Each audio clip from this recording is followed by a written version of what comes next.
quick shout out to the sponsors. Freddie Waddy, and what's the name of his store again? Freddie Waddy, that's Depot City. We got Marcus Smith with Smith Bail Bonds. Where's Depot City at? Depot City is on North Sprague, right across from, which building is that? It's actually in the same strip as Papa John's. Papa John's. Go see Freddie, man. He's got some good stuff in there. What's the? Is it like just a? It's just a convenience store. Yeah, so. If you're close to the college, man, great location. You got, like I said, Marcus Smith Bail Bonds out of Sykeston. You get caught up for any reason, need to get bailed out, bonded out. Hit Smith's Bail Bonds, and for sure, he'll take care of you. Otis Boone, that's Twin Mac Auto Repair. He did, man, auto body. He is nasty. Give him a call. Is that here in Cape? No, it's actually in Sykeston on South Frisco Street. I don't know the exact address. Buy a shirt. If you buy a shirt, hey, his phone number will be on there. Straight up. Yeah. And then you got Otis Boone, his brother. He owns Boss Man Auto Repair. These great guys, man. I've known these guys now for probably half my life, man. At least 15 years. Is that also on Sykeston? Yeah, they're both in Sykeston. He's on East Malone. West Malone. West Malone. Yeah, great guys. Need your car fixed. Worried about going to certain mechanics because we know some mechanics, they're not the best, and they may be fixing things that don't need fixed. They try to upcharge you and all that stuff. But if you go to them, you're gonna be taken care of for sure. Hey, that's the truth, man. Great people. Great people. But all right. Thank you to our sponsors. You really help us. Thank you. Thank you. We're going to be world champions one day, and, this is half of that is taking care of the finances. So getting help through sponsors really helps us, and we really appreciate it more than you guys know. Thank you. All right. What's up, everybody? We back at it again. You know who it is already. My teammate, Gavilan Bland. So, we're going to talk about his upcoming fight and everything MMA. That's what we do. So, let's go ahead and start it off talking about your next fight. November the 2nd, Cape Girardeau, Missouri. AC Brase Arena facing Derek Albright. So, how you feeling about this next fight? I'm feeling very confident about this next fight. Man, when you do what we do, as often as we do it, it's a lifestyle, man. I don't feel no different than I have for any other fight. I love it. I'm about to go out there and have some fun. You don't feel any different? Every fight is different. And to me, that's part of the reason why you really can't go in game planning. You can come in prepared, noticing what's going on, but yeah. You can prepare yourself for situations, but my bad. What, you see something out there? Somebody just came right there, and then somebody walked past again. Yeah, I need to close this other door anyways. Yeah. She was walking in and out here, so I didn't know she was trying to come in here. Won't that help this light if you had those closed? No, actually, it's good. You want to have light coming from that way, but if I had light coming from this way, then it would mess with the camera. How do you pick what you look at? Because I look at it more like an interview, and I don't necessarily, Well, that's the thing. We're just talking to each other, but for the simple fact we know that people are going to be watching. If you want to say something specifically to people that are like watching, then I'll like look at the camera and say stuff. But for the most part, this is podcast. That's all about podcasts. Even though people are going to be listening, we're just really talking to each other, just like a normal conversation. Yeah. But yeah, we know people are going to be watching, so a lot of times we direct things to the viewers and look at the camera. It's a funny thing, man, because not too long ago there were no cameras at all. Yeah. And look, I seen this meme on Facebook, and it was like a picture of the first camera ever made, and then it was a meme underneath it had this dude from Star Trek like this, and it said, "Who the F took that picture?" And I found that pretty funny because like it was a picture of the first camera ever made, which doesn't make any sense. But anyways, yeah. So getting back to the fight, See me, I feel pretty much the same every fight, but there's always either like a newfound boost of confidence, or just like different thoughts that are going to be going through my head every day. Like for my last fight, well, 2 fights, you know, it was both in one night. I just felt the best I ever felt. You felt free. I felt free. More than anything, I felt carefree. Mm-hmm. You know, it took a long time for me to actually stop worrying about the negative side effects, what might happen, what could be, you know, as far as weighing not in my favor. It took basically getting hit. No one wants to get hit. You know, it took a long time. And this is the thing. So, like, I was watching the Hurt Business last night, and, you know, there's a lot of pro fighters that say you're always going to be nervous, right? You're always going to be, like, kind of scared or nervous or anxious or whatever. And that's not true, because, you know, I've had several fights where I was not nervous at all, but I was still kind of like, you know, when I fought, I still wasn't completely free, just striking, doing my thing without any type of concern with what they were doing. Yeah. But my last fight, it was 100% carefree. I was in there having fun, doing my thing, not worried about anything. Even when I got hit, I didn't let it change my... How many times have you sparred in the last... 7 years of you fighting? Sparred? Yeah. A lot. How many times have you been in fights out in the streets? Is it once? Once? And how many cage fights? Or in the ring? 18. So, basically, you fought a lot. Yeah. It gets to a point where it becomes second nature. You know, it's different when you're But young. not for everyone. Not for everyone, but when you've developed, when you've grown, you know, when you grow, things change. You look at things differently. Right. You know, it's like I'm free, but I'm conscious minded. You know, I'm worried about getting hit. You know, to the point where I'm gonna do what I gotta do to make sure I don't. You know, like, but other than that, I'm free. But I'm free with a level of control in every aspect. In the aspect of getting hit, in the aspect of hitting people, in the aspect of whether I want to move or not. You know, everything. I feel like I'm in control.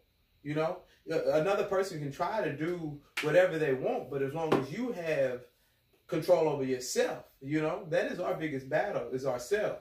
You know, I'm not careful because of him. I'm careful because of me. I'm careful because I want to make sure that I don't have to deal with the epilepsies and Parkinson's and, you know, brain damage being the reason why you end the fight. Man, if you can learn to be in control of all those things, you'd be just that much better of a technical fighter. You know? Man, when I watched the Hurt Business last night, I was seeing like these fighters that, man, they come out of it real messed up. But the thing is, it's not all coming from just the fights. That's coming from the way they train. Yeah. They beat the crap out of each other in the dojo. Yeah. We don't do that. No, I think we talked about that in our last and fight. We always do and we always will, because the thing is, you know, I want other people to know, because I don't want this to be, you know, a sport where people just believe, well, if you do this sport, you're going to end up brain dead by the time you're 50. That's a brawler wanting to watch another brawler. If you want to watch a brawl, man, put 2 chickens in a cage together, man. They go bet on that, man. We're human beings. Was that John McCain, that when the UFC first came out, he tried saying it was human cockfighting? You know, but back then when UFC first started, when it first opened up, dude, there was no rules. Was it? Did he like boxing? I don't know. Did he like karate? When they asked him if he had ever watched one, he said no. So that made no sense. Yeah, man. But before we get too far, well, I mean, we're on the MMA topic. I want to make sure, first things first, we talk about this upcoming fight. Oh, yeah. Honestly, I don't think that Derek stands a chance.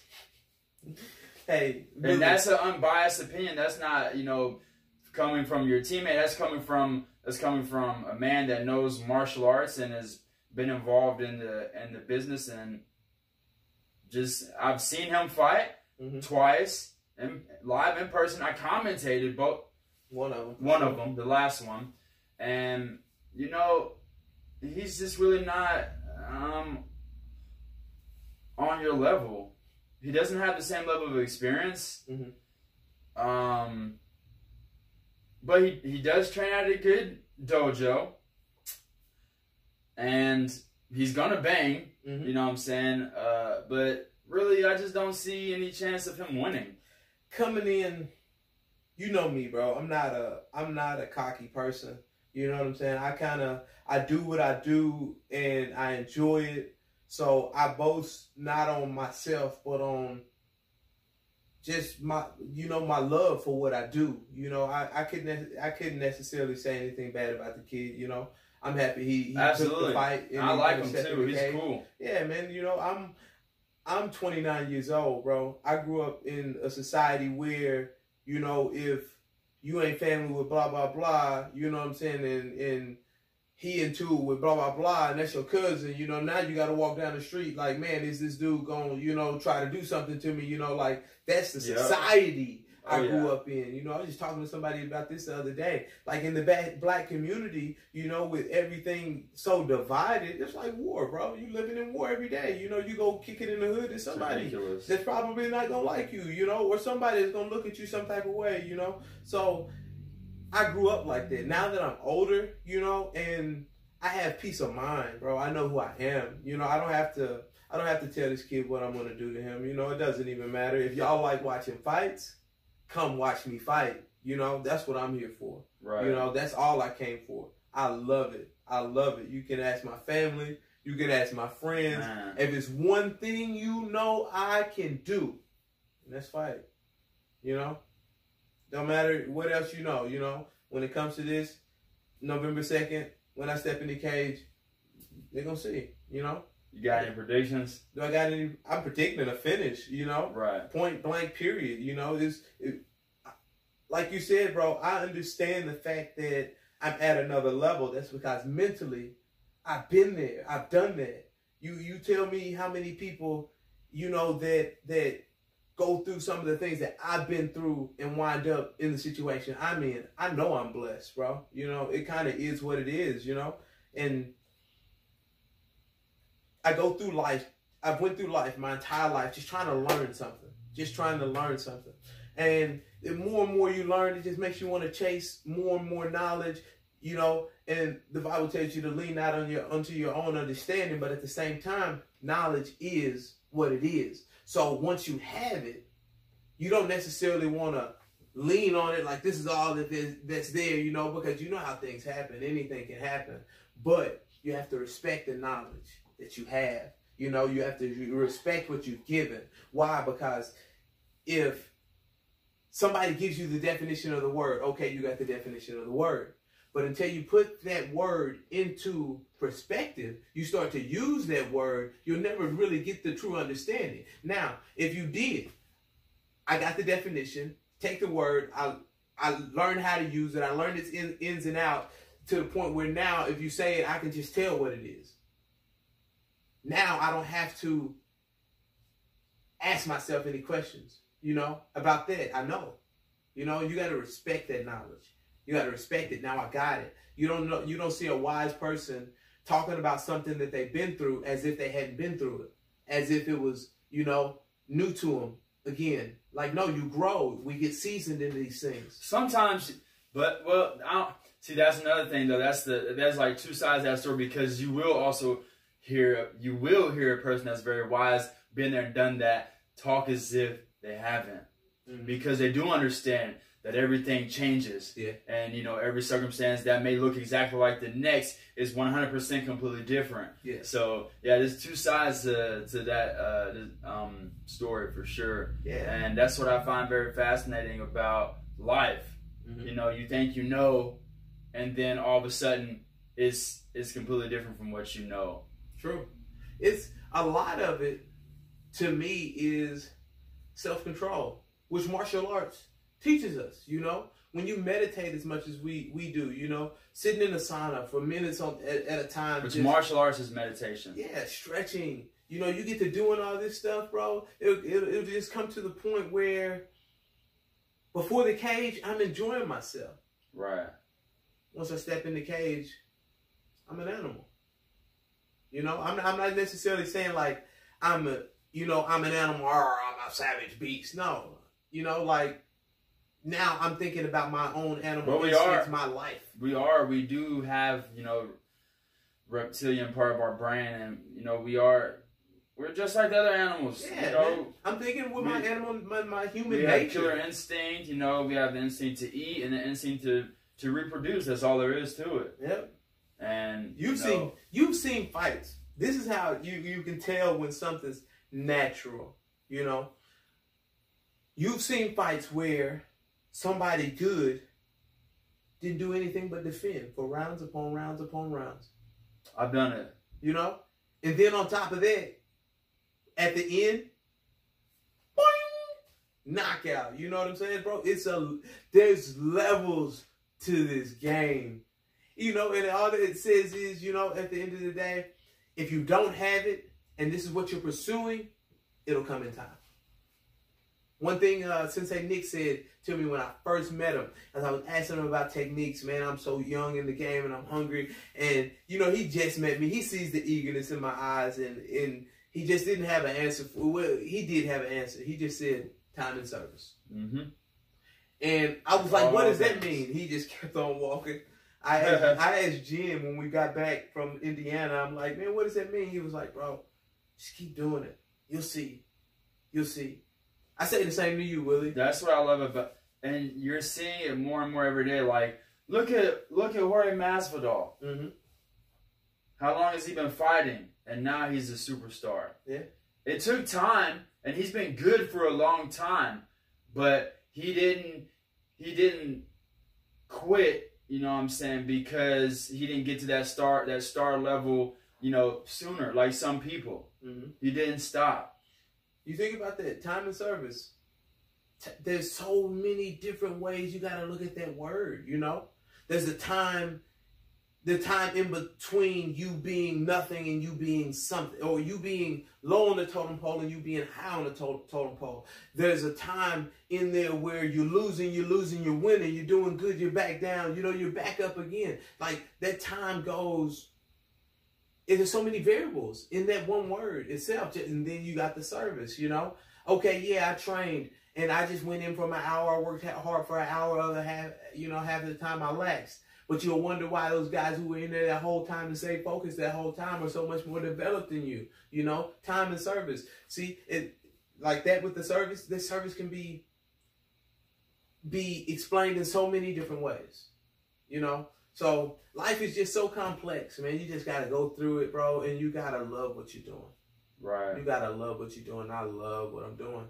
A lot of people just don't. A lot of people just don't understand that when it comes to fighting, there are techniques that are much more efficient than others, and they think that just because you train a lot that you can, that you can be a beast and beat people, dude. There's such thing as better technique. Yep.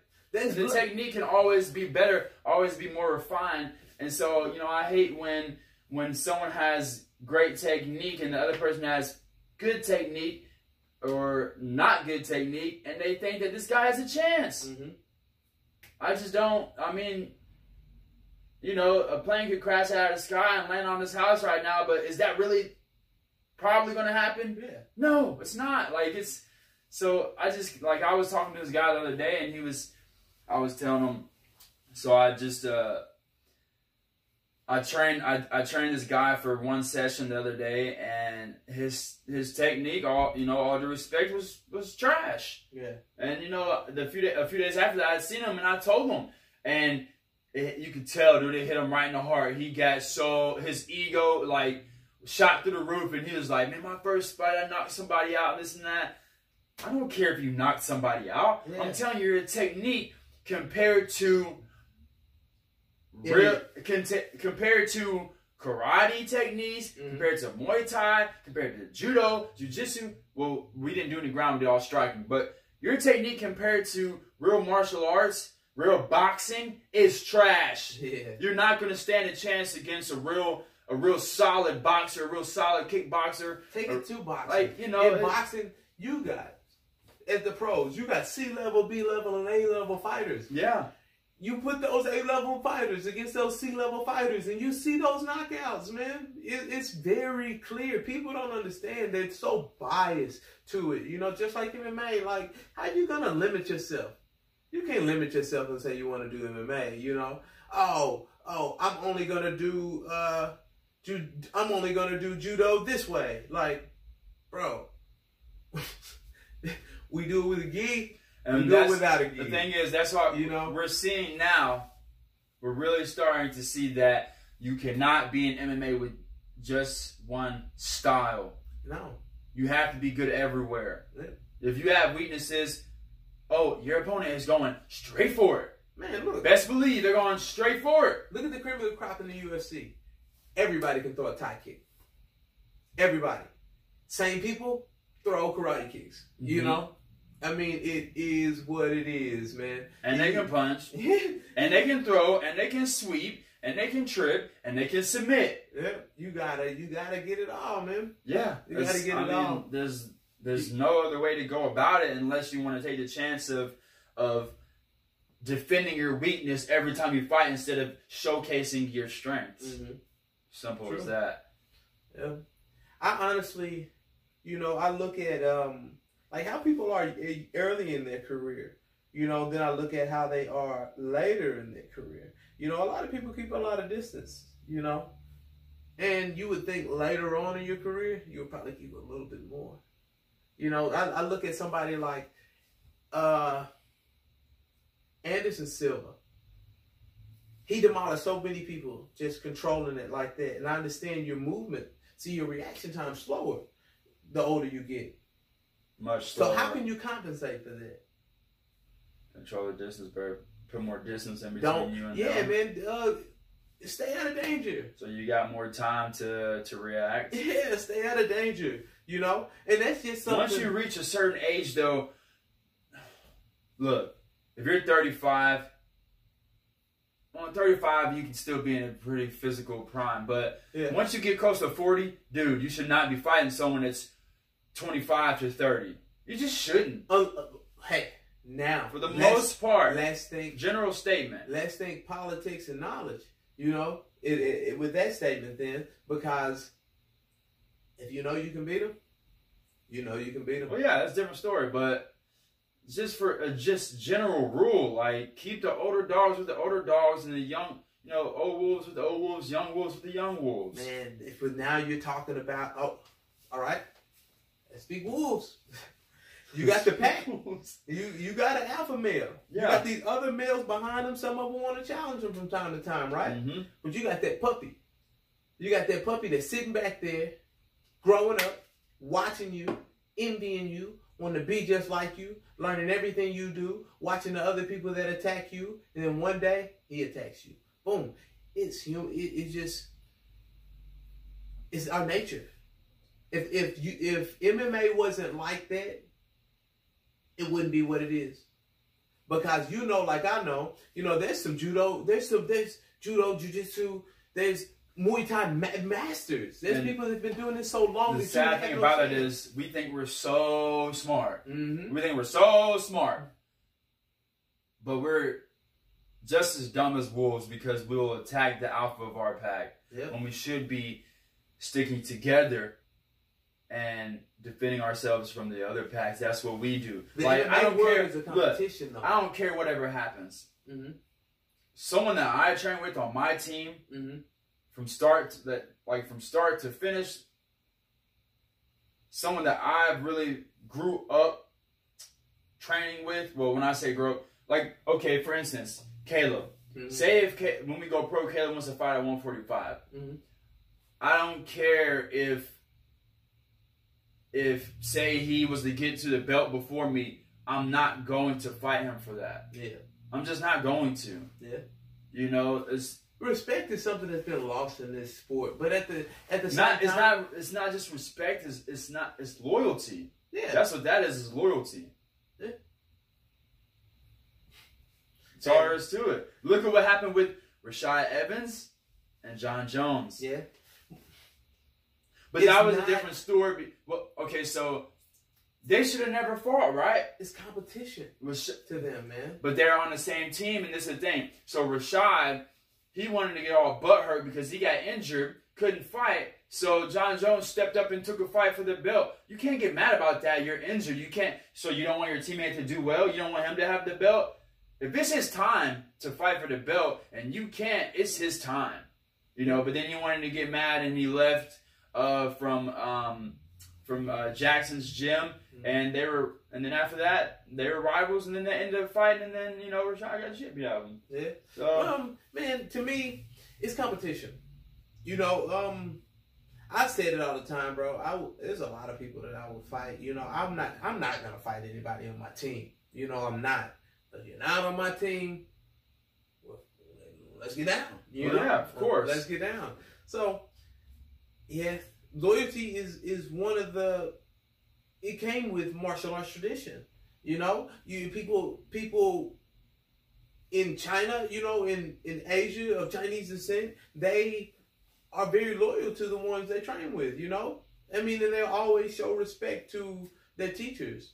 Always, you know, and that will always be their home, you know, no matter even if they go and start another, their own dojo, you know, you still won't be fighting these people, you know, this is a part of us. We share the same knowledge. You know, at the same time, the thing about this is these are all just matters of opinion. Mm-hmm. Look at Bruce Lee. He changed the game. And why? Because he went from dojo to dojo, traveling, acquiring new knowledge from different styles and putting it together. And people were so against that. So, you know, it's like, it's just opinions on what's best for you and what's best for the people around you. Mm-hmm. And, you know, I personally think that it's great to learn from new people. Mm-hmm. But I also believe that if your sensei has so much to offer that you still don't know and understand and can execute, then there's really no sense in going out and learning from new people. You know, hey, I say this, right? You want to talk loyalty, build a house on sand. It has no root. It has no foundation. Right. You know, that foundation is going to weather away in that sand. You build a house on a rock. It's different when your root is a rock. You know, when you come from this foundation, the foundation we have, we can only get better. You know, like I trained with some guys down in Sykeston. I really want to mention their names, but I'm not going to be petty, you know, but all we did, he just told us to punch. He never once told me how to turn my knuckles over. You know, just so much, you know, I go back and I look at it, but they'll still have the nerve to come up to me at a fight and say, oh, I like how you finished that fight. That's the type of fighter you are. I'm like, you don't know what type of fighter I am. It's been years. I've changed so much in the years. Like, what you think, matter of opinion. You know, in my opinion, I can never stop growing. So I'm constantly growing. If you think I'm something, I'll show you something different. You know? People look at me one way. Hey, watch me fight, man. You know, I'm growing every day. You know, I'm not biased. I'm open to knowledge, period. Opinions, You can have those, you know, you can give it if you want. I'm okay with criticism, you know, but like if it, you know me, if it's not for the better, I ain't changing. Right. You know, I ain't changing. You know, and I'm wise enough to understand if my time is or isn't worth more. You know what I'm saying? You can just feel it. You can feel the energy when you're learning at this level, and you can feel the energy when you're learning here. You know, it's totally different. Up here, you have a high level of confidence. Down here, you stalemated. You know, lost. You feel lost. You know, I've been there. Unless you're just dumb and you don't even understand. Mm-hmm. Like before I had great technique, before I had any technique, I knew that I didn't. How can you watch, let's say, a kung fu movie and think, you know, I could probably whoop that guy's ass. It's like, how can you watch Muhammad Ali and think that you can box with him? Or Floyd Mayweather or Mike Tyson? What makes you think that you can just pin him up in the corner and beat him up? Or just what makes you think you can use what you were, I guess, born with and just beat them? It doesn't work like that. Yeah. You know, I mean, there's always an exception. You know, it's like this. Some people are born fast. Mm-hmm. Okay, so a trainer can make you faster, but they can't make you fast. Yeah. You know what I'm saying? They can't make you fast. They can make you faster by showing you techniques, but they can't make you fast. Yeah. So certain people are born with physical attributes, which that's what you would consider. You know, when people talk about talent, that's basically what it is. You were born with a physical or a mental advantage over the majority of people. Mm-hmm. So, you know, like for me, I'm talented because I'm tall and skinny. You know, so for my weight class, pound for pound, it's easier for me because I have leverage, I have reach. You got to give yourself a little credit for more than that. You know, you're kind of quick. That too, you know, sure. You're very limber. You're not dumb. You know, you comprehend fairly quick. You know, like that's adapting. To be able to comprehend fast, that means you can adapt fast. You know, when you get to a point where you understand what you're doing and you know the weapons that you have, you can play with the strings a little more. You know what I'm saying? Like, deception is the key to the game. You know, so what you know can be a gift to you, or it can be a burden to you. You think you know this, and I think you know it too. So what if I use it against you? What if I show it to you just to get what I want? That's another thing that separates fighting from a lot of other. But if we talk about like football and basketball, mm-hmm. they use deception as well. Yeah. Okay. But like think about sprinting. Yeah. There is no deception. If I'm faster than you and my stride is better than yours, I'm gonna win the race. There's no deception. Mm-hmm. You know what I'm saying? I can't look over at you and be like, blah, and then take off running. You know, it don't work like that. But in a fight, you can be deceptive. Mm-hmm. You know, and so therefore, it's not just about who's the strongest, who's the fastest, who's got the best technique. Because if I have great technique, but you're deceptive and you keep getting me to flinch, well, then you're probably going to end up landing your shots. Mm-hmm. So that's the beauty of fighting. And that's why you see a lot of the great fighters actually fainting. Yeah. And getting you to move.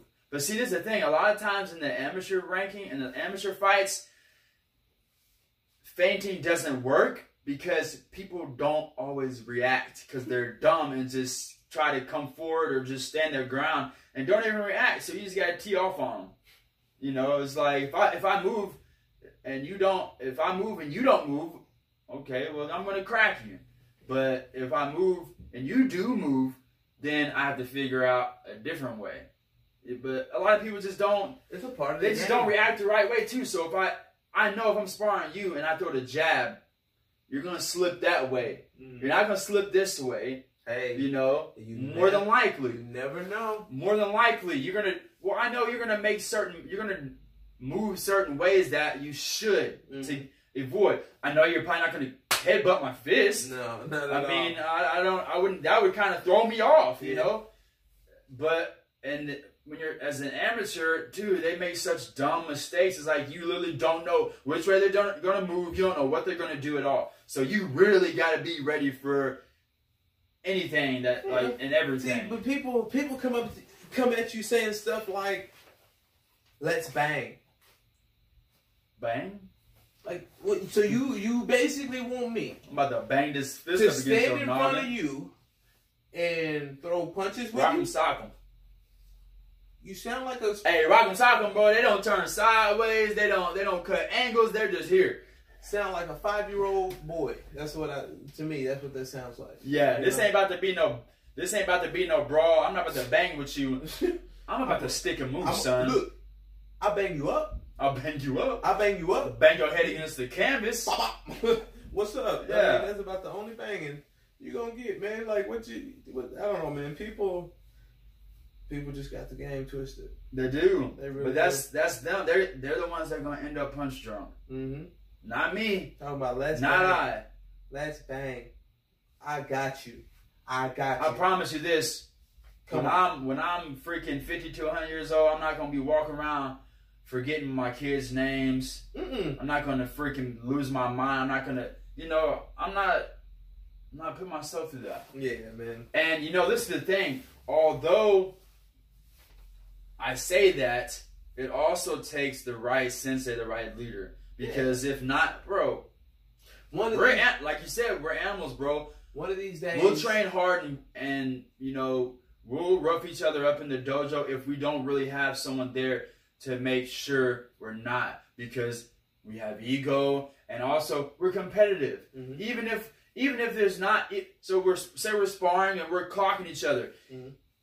Excuse me. Even if we're not intentionally trying to hurt each other, we're still hurting each other. Even if we're having a good time, you clock me, I'm smiling, you're smiling, I clock you back, we're smiling. You're still getting clocked. Yeah. You're still getting your bell rang. And man, one of these days, they're going to realize the level we're on.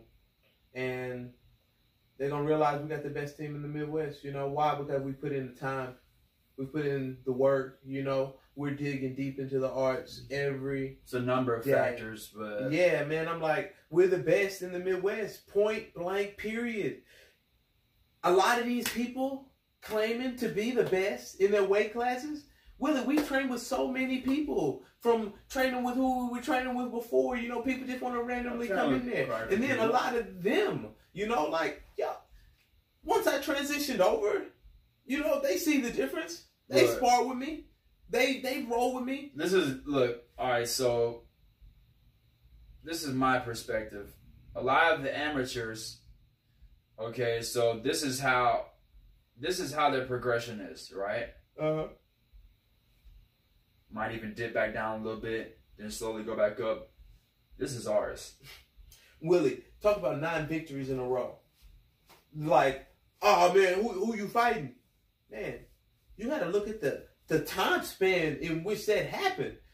How many fights you took in a short period of time, and how many times you were injured. They're not understanding. Go back and watch some of these fights. If you really wanna learn something, man, like you said, bro, you gotta have the right team around you. People who are gonna set you up to put you in the best positions possible. A lot of people think it's about going out and fighting the best. The best drop you and end your career. Your career is over. Right. Take your time.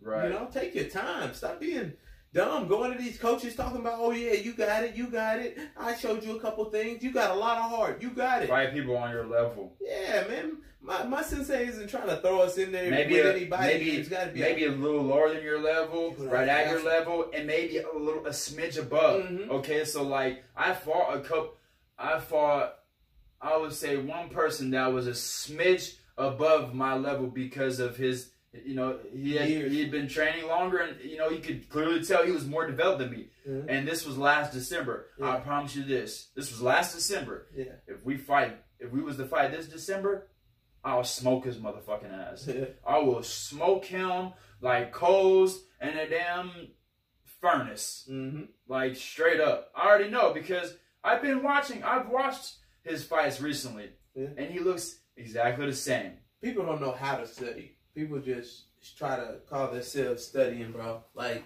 that's not what it is. Yeah. Well, they're in for a rude awakening. Man, we've been doing this for a couple years now, you know, under Jim, but we're just getting started. Yeah, man. Like And to be quite honest with you, although I believe we're gonna be the best in the world in our weight class, we're not nothing compared to the people he's really gonna breed from an early age. Yeah. Like Caleb for one. Mm-hmm. Like I know I'm gonna be good. Shh. Top secret. Top secret. Yeah. Top secret. Yeah, but yeah, know. Just watch us eat. Just the watch us next eat, generation bro. is gonna be even better than us. Yeah. And man, after this, man, when it's all said and done, I'm gonna enjoy teaching after my fighting career, you know, because I'm not dumb, man. You know, I'm not dumb. This game is thorough. You know, you got to take advantage of it while you have the time. And so many people get so caught up in it, you know, and the money and all that, you know, that they just get lost, man. You know, you got to give back, bro. You got to give back not just to the arts, but to your community, things like that, bro. Like, yeah, when that time comes, we'll talk about that. But, bro, if only they had the chance right now, you know, to come to the realization that, man, those guys were in line, you know. For now, we'll show them. We'll show them. We'll show them. We'll show them because, yeah, what's to come after us is, yeah, they're not going to be ready for that. They're not going to be ready for us. They're already not ready for that, bro. Calling themselves the best in the Midwest. All of them. Bro, I fought 8 times in a year. Mm-hmm. Nobody around here is doing that, you know? Nobody. And if they are, it's not win. It's like win, lose, win, lose. Look. What they need to really do is lose. Get on Tapology and you look. Man, Gavin was scheduled for 8 fights.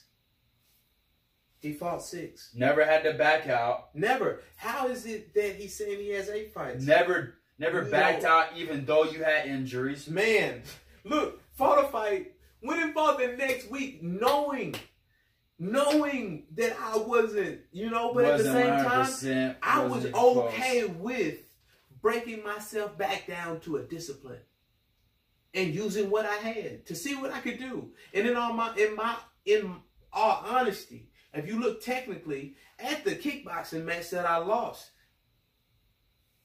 I only fell when I fell, bro. My foot was broke. You know, like, what do you mean? Like, I only fell on my own. It's not like somebody kicked me and made me fall. He didn't push me down. A lot of times it'd be me attacking, you know, just out of that back then it was that brawler's mindset. You know what I'm saying? Trying to use what I'm not supposed to be using. You know, hurting myself more. Had to do that to learn. Yeah, and I did. I learned so much from that. But technically, when you got 2 swords, one super sharp, one's dull, you don't use the dull sword. Yeah. You just go ahead and tuck that behind your back and use the sharp one. It's hard to do when you're talking about legs, though, because if your right leg's messed up and you kick with the left, you don't have a base. If you kick with the right, then you just have to send a chill through your whole body. So, yeah, bro, you have to break it down to a new discipline. Or you know knees. what I'm saying? But at that point in time, people will watch that fight and be like, oh, you know, but they don't realize what I really wanted to work on in that fight. And notice, did I? You know, did I? Only people with true understanding of the martial arts know what's really going on in the fight. That's true. That's true. And a lot of times it even takes you had to have been a fighter before to really understand what's going on. I say this, after that fight, you and Jen looked at me like, what happened? Like, but I could tell, you know, in between rounds, because y'all was asking me the same thing. Being me, I didn't say anything. You know what I'm saying? I didn't say it all. Like, look, it's worse now than it was before I got in here. Right. You know?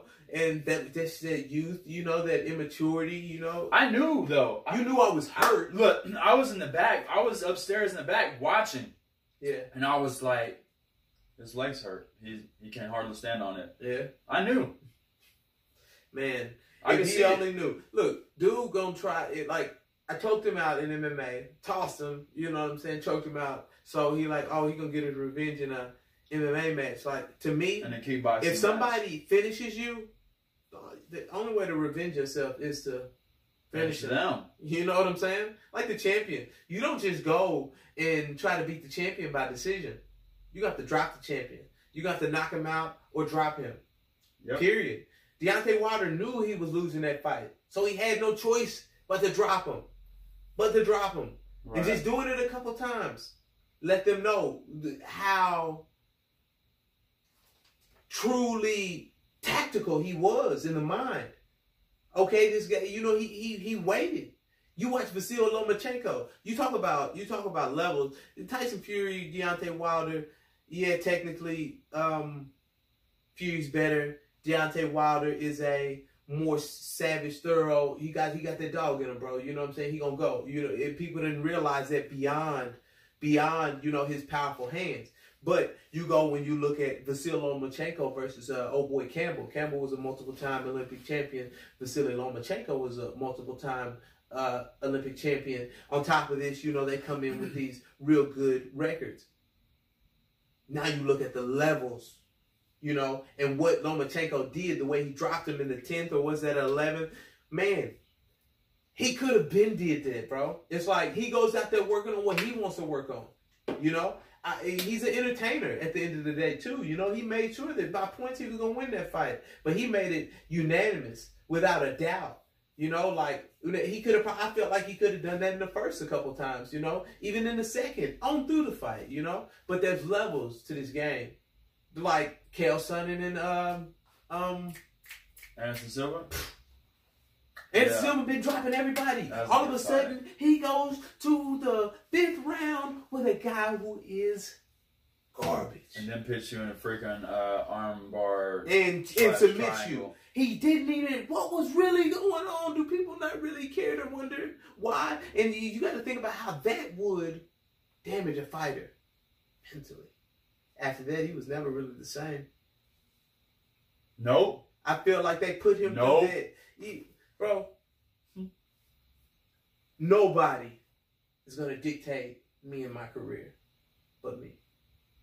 You know? I say this, I'm going to be an independent without a contract. You know, like a multiple fight contract as long as I can. Right. Until I find an organization that's going to really treat you right. That's going to treat me right. I'm not coming in your pet. I'm not. You're not about to feed me who you want to feed me. Like, no, it doesn't work like that, you know. I got my own, you know, I'm building my own fan base. I've got my own resources. You want to talk money, what's up? You know, I can put money up for myself. What's up? You know, just let me fight the best. I'll prove it to y'all like that, you know. You're not about to try to, I'm already fighting and you have people like John McCain looking at us like animals. I'm not about to let you control me like one either. You're not putting me on a leash, bro. You know, that you might as well be in slavery all over again. No, it doesn't work like that. Yeah. No. My girls. All right. Let's call it a wraps. All right, everybody. So, yep, November the 2nd, Cape Girardeau, Missouri, AC Brase Arena. I think doors probably open at 6 o'clock or 7 o'clock. If you need tickets, message Gavilan on Facebook. Let's give a shout out to the sponsors. All right, hey, I want to give a shout out to Smith Bail Bonds, Depot City, Freddie Waddy, great guy. Got a few other guys, Otto and Otis Boone. They run Boss Man Auto Repair, and Twin Mac Auto Repair.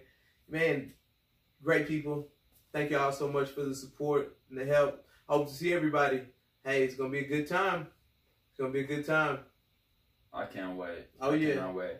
Also, if you're looking for a personal trainer, or if you're wanting to learn martial arts, or you're needing to learn about how to lose weight through diet and nutrition, hit up myself. You know, I have my own business, Powerful Fitness.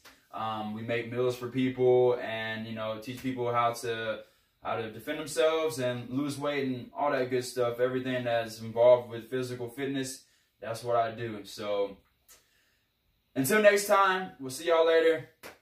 Peace.